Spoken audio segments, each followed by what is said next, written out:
Saya tadi berangkat dari Jakarta.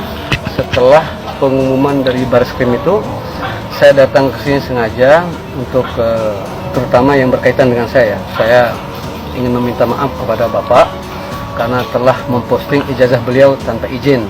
Alhamdulillahnya Bapak tadi tidak apa-apa dan beliau juga mengatakan bahwa memang itu ijazah yang dipunyai oleh beliau sesuai dengan yang saya posting. Saya bertemu di rumah saat Dian Sandi silaturahmi dan meminta maaf karena telah memposting ijazah S1 saya. Ijazah S1 saya. Saya juga tidak memerintahkan untuk memposting ijazah itu di media sosial. Saya jawab apa adanya. Mengenai Pak Insinyur Kasmujo, saya sampaikan bahwa beliau itu adalah dosen pembimbing saya dan memang dosen pembimbing saya. Tapi untuk dosen pembimbing skripsi memang bukan Pak Kasmujo tapi Profesor Dr. Insinyur Ahmad Sumitro. Salah itu. Iya Pak, bentar lah Pak, biar ini untuk negara Pak. Saya baru 3B sudah bisa bimbing. Bapak saat itu berarti bukan pembimbing skripsi? Jelas, Bukan pembimbing akademik? Bukan. Jadi kenapa harus jadi pusing muter-muter gitu loh? Saya sendiri tidak mungkin saya meyakini suatu barang yang tidak saya lihat sendiri. Nah, saudara Joko Widodo itu berapa kali berbohong, makanya tidak cukup dengan narasi, harus dengan bukti. Nah teman-teman semua, jelas banget ya statement dari Pak Jokowi mengklarifikasi statement dari Dian Sandi. Yang dimana ketika itu Dian Sandi datang ke rumah Pak Jokowi dan meminta maaf karena sudah mengupload ijazah yang katanya asli. Tapi di situ Pak Jokowi memaafkan dan ya sudahlah nggak apa-apa gitu ya. Walaupun itu bukan karena disuruh oleh Pak Jokowi untuk mengupload ijazahnya. Tapi di sini kita mendengar statement dari Pak Jokowi bahwasanya Dian Sandi mengupload ijazah S1 saya. Yang artinya berarti ijazah yang diupload oleh Dian Sandi itu kan asli ijazah Pak Jokowi ya. Lalu salahnya di mana? Kalau Bung Roy Suryo dan kawan-kawan meneliti ijazah yang diupload oleh Bung Dian Sandi ini. Nah teman-teman semua, puzzle soal ijazah palsu ini sudah semakin terbuka. Dan sudah mulai banyak juga yang ikut membicarakan, yang ikut mengungkap gitu ya. Bahkan kemarin juga di Jogja kan ada Pak Eros dan juga orang-orang yang memang fokus pada ijazah dari Pak Jokowi sendiri. Dan juga kita melihat ya Pak Jokowi hadir untuk pemeriksaan di Polres Solo ya teman-teman semua. Kenapa kok tidak di Jakarta? Nah ini juga menjadi pertanyaan untuk kita semua ya. Apakah karena beliau mantan presiden jadi dispesialkan atau bagaimana? Tapi yang jelas dari pihak Pak Jokowi sendiri tetap kekeh ya mengatakan bahwasanya ijazah Pak Jokowi itu asli dan sepertinya sulit untuk dikeluarkan. Tapi ada yang lain guys, Pak Eros. Di mana Pak Eros bertanya kepada Pak Roy ya mengenai skripsi dari Pak Jokowi sendiri. Kalau skripsi itu sudah nyata adanya bahwasanya tidak asli alias tidak benar gitu ya, maka tidak mungkin memunculkan ijazah. Maka dari itu fokuslah di skripsi yang sudah jelas difoto dan diberikan oleh UGM. Oke teman-teman semua, ini makin seru. Kita lihat videonya. Biasanya kan kalau untuk di kasus pidana, ekspos sering digelar gelar perkara oleh penyidik. Itu suka ditunjukkan tuh barang bukti yang sudah dikantongi. Apakah dalam hal ini juga bisa jadi nanti barang bukti termasuk ijazah Jokowi ini bisa ditunjukkan pada publik? Seandainya penyidik mau bisa saja. Seandainya penyidik mau ya. Itu bisa. Dalam kasus-kasus yang biasa itu kan misalkan kita nangkep apa begal. Kan ada parangnya di situ ditunjukkan gitu. Itu dalam pidana yang murni yang biasa. Tapi kasus ini kan bukan kasus murni pidana nih Pak. Di belakangnya ada unsur-unsur politik untuk menjatuhkan seseorang. Sehingga kalau memaksakan untuk menunjukkan Pak Jokowi itu menunjukkan di depan umum kan mereka kayak gitu itu tindakan anarki itu. Kalau penyidik itu nuruti kayak gitu, itu namanya kan berarti kan menuruti tindakan anarki demi untuk kepentingan orang-orang yang nggak benar itu gitu. Jadi itu kira-kira sehingga sekarang yang penting penyidik itu melakukan penyidikan sesuai dengan prosedur ya. Udah sita-sita kemudian diperiksa gitu. Nggak perlu lagi untuk ditunjuk-tunjukkan ke depan orang. Nah, satu lagi mengenai apa gelar itu Pak, gelar perkara itu harus terbuka, tidak ada keharusan. Jadi pada intinya jangan ditunjukkan dah, itu aja lah pokoknya ya. Jadi Ada unsur-unsur politik, kata Pak Arianto ya, Arianto Sutadi ya, yang mengatakan diam. Ini bukan kasus pidana biasa gitu, melainkan di belakangnya ada unsur-unsur politik yang ketika nanti ijazah itu dikeluarkan malah justru membuat chaos. Aduh, pokoknya sulit guys ya. Pokoknya kalau nunggu ijazah keluar ini bakalan nggak mungkin gitu. Kita lanjut. Itu malah hadir di sebuah acara rame-rame teriak-teriak di atas mimbar. Ya, itu kan sama sekali tidak benar. Jadi artinya kami sangat berkeberatan dengan moda pemeriksaan cara gini. Polri gimana mau dicintai masyarakat kalau pemeriksaannya sangat subjektif semacam ini? Itu tanggapan saya. Yang jelas pemeriksaan di Solo ini membuat lari dari tanggung jawabnya untuk dia membawa ijazah aslinya dan kemudian ditunjukkan dan disita. Ya, kami arahkan kepada Wasidik di Polda Metro Jaya untuk membuat gelar perkara khusus di Polda Metro Jaya agar gelar perkaranya itu tidak mengulang gelar perkara yang ada pada Bareskrim yang itu mengulang kesalahan karena melakukan gelar perkara secara subjektif. Kemudian syarat berikutnya adanya saksi dan tersangka. Nah ini menarik. Tersangka itu selalu dalam proses itu di terakhir, bukan di depan. Jadi bagaimana ada tersangka ini masih Dumas? Iya. Ya kan itu. Padahal itu harus dikembalikan kan? Oke. Ya. Ketiga harus ada itu tadi berita acara penyitaan. Ya. Mana mungkin disita dikembalikan? Ini tidak boleh dikembalikan itu. Anda mau mengatakan bahwa dalam tidak gelar ada berita perkara acara. itu ada banyak cacatan ya berarti? Bukan cacatan, persyaratannya tidak memenuhi. Oke. Oleh sebab itu pemeriksaan laboratorium itu tidak sah. Tidak sah. Oke. Kan ini sudah jelas ijazah Pak Jokowi itu asli, digunakan sama Bapak dalam berbagai kesempatan. Pengeluar ijazah sudah menyampaikan ijazah Bapak asli dan Bapak adalah sah sebagai alumni UGM Fakultas Kehutanan. Jangan dipaksakan itu menjadi ada pemalsuan. Ya, ini dulu nih. Jadi yang disampaikan sama Pak Abdullah, mohon maaf nih Pak Abdullah, itu penyesatan. Lah wong ini asli, kok dipaksakan prosesnya seakan-akan ada tindak pidana? Yang ingin saya sampaikan, ketika itu memang ada pengaduan dan tidak ada unsurnya dan dihentikan, selesai. Kenapa harus dipaksakan ini menjadi, ya lihat ini seperti ini dan sebagainya, ada perkap. Yang disampaikan perkap pun adalah perkap mengenai penyidikan. Jadi kenapa harus jadi pusing muter-muter gitu loh. Jadi intinya itu sudah dihentikan, tidak ada unsurnya. Ya. Dan itu sudah disampaikan, walaupun ada gelar khusus segala macam itu adalah dalam rangka untuk membuat ini terang. Tidak ada proses yang salah pada proses kemarin.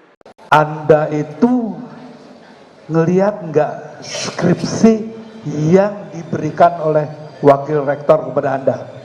Saya melihat sebuah skripsi dengan tulisan Joko Widodo, tapi nggak tahu itu siapa. Nggak penting. Pertanyaan saya, Anda lihat nggak? Tidak hanya lihat, tapi pegang barangnya, sentuh barangnya. Udah dipegang. Pertanyaan kedua, difoto enggak? Difoto dengan kamera profesional, kamera yang bisa mendeteksi itu perbedaan warna dan hasilnya bukan hanya JPEG, bukan hanya Joint Photographic Excerpt Group, tapi RAW. Teman-teman media pasti tahu artinya. Oke, pertanyaan ketiga ya. Anda ini kan lulusan UGM. Pertanyaan saya sederhana. Mungkin enggak dapat ijazah tanpa skripsi? Tidak mungkin. Pertanyaan saya, ngapain ngejar ijazah? Ngapain ngejar ijazah? Itu yang mereka giring. Kalian harus menggunakan ijazah. Saya berani jamin, ijazah itu pasti nggak akan ada keluar. Jadi Pak Eros, bukan hanya saya 2 mata, tetapi ada 6 mata dari pihak kita. Saya Dr. Tifausia Tiasuma, kemudian Dr. Resmond Hasiolan, dan acara itu disaksikan oleh 2 wakil rektor, Profesor Wening Udasmoro dan Dr. Aris Sujito, Dekan Fakultas Kehutanan UGM, Dr. Sigit Sunarta, dan ada 1 profesor dari kehutanan. Jadi kalau mereka mengelak, orang-orang itu yang dari UGM itu adalah berbohong. Jadi kami pegang skripsi asli, kami pegang apa yang ada, dan yang kami pegang itu adalah tidak ada lembar pengujiannya dan tanda tangannya disangsikan. Jadi itu palsu. Ya teman-teman semua, jadi ini sudah clear banget ya. Kalau kata Pak Rifai tadi mengatakan bahwasanya kenapain sih ini harus dibuat muter-muter gitu. Malah kalau menurut gue pribadi sih malah justru ya dari pihak Anda yang membuat muter-muter gitu. Bagaimana mungkin gitu rakyat harus percaya dengan sesuatu barang yang tidak tampak, yang belum pernah melihat gitu loh. Belum terlihat gitu loh. Sedangkan ijazah itu kan bisa dilihat seharusnya kan. Nah jadi di sini sudah jelas banget ya, Bung Roy Suryo sudah mempunyai bukti yang asli. Apa kata Bung Roy Suryo itu premier evidence ya, di mana beliau megang sendiri, yaitu skripsi dari Pak Jokowi. Dan juga Bung Roy Suryo CS sudah mempunyai pembanding ijazah yang keluaran 85 juga dari Fakultas Kehutanan. Jadi ini clear banget, ini tinggal Pak Jokowi mengeluarkan saja ijazahnya.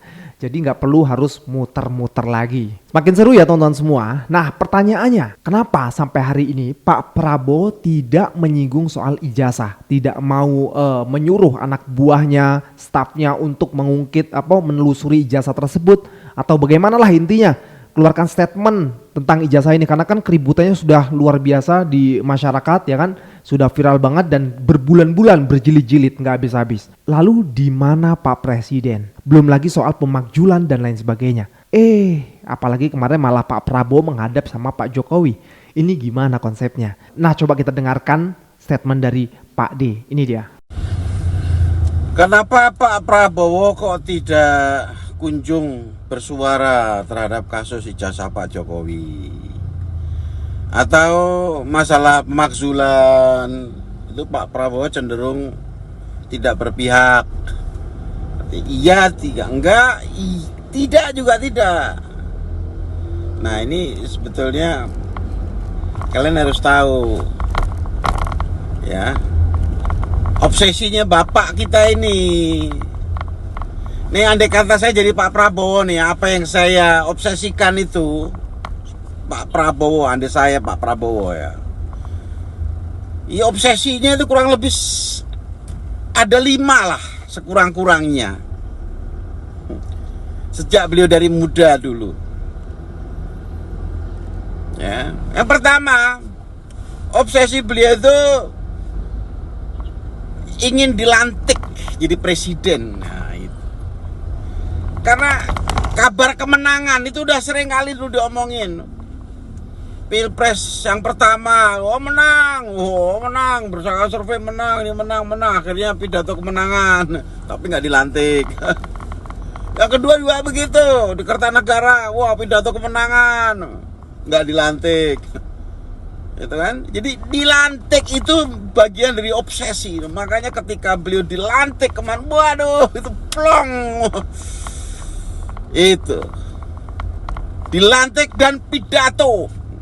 Karena kan beliau sering lihat presiden-presiden yang dulu ketika habis dilantik kemudian berpidato. Nah, dalam hati itu kapan ya gua sewaktu-waktu gua akan pidato di situ. Benar. Kemarin beliau dilantik di depan DPR, MPR, depan rakyat. Makanya beliau selalu diulang-ulang. Di hadapan rakyat, di hadapan Tuhan. Nah gitu. Pidato dengan berapi-api. Itu yang pertama.